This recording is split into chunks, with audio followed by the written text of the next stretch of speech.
Lalu penyebab dari resesi gusi ini apa sih, Dok? Oke, sebenarnya penyebabnya itu bervariasi. Yang paling sering itu adalah penyikatan gigi yang terlalu kencang.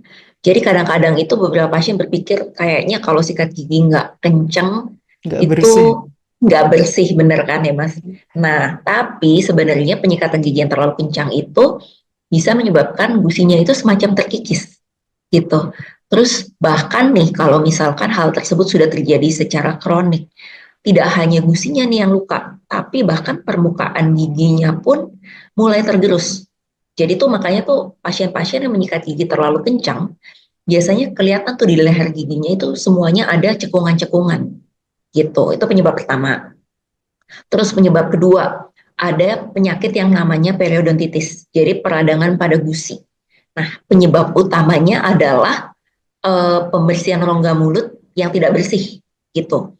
Jadi akan terbentuk plak dan karang gigi di sekitar gigi kita nih, terutama di leher giginya, yang nantinya itu kalau misalkan awal-awal itu dia hanya menyebabkan infeksi gusi. Jadi tadi gusinya merah, bengkak, berdarah.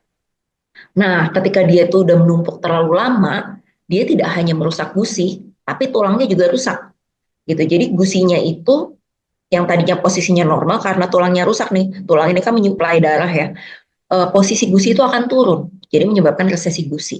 Ini juga salah satu yang paling sering gitu.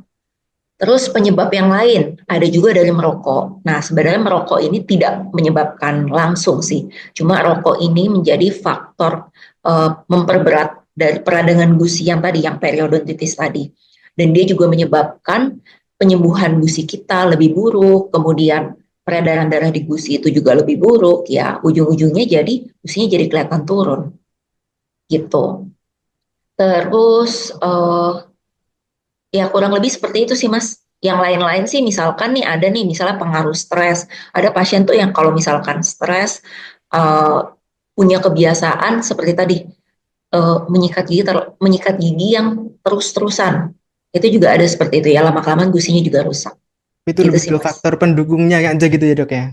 Betul faktor pendukungnya. Tapi kalau misalkan penyebab utamanya saya mungkin bisa bilang pemeliharaan yang tidak baik dan yang kedua penyikatan gigi yang terlalu kencang. Baik, Dokter.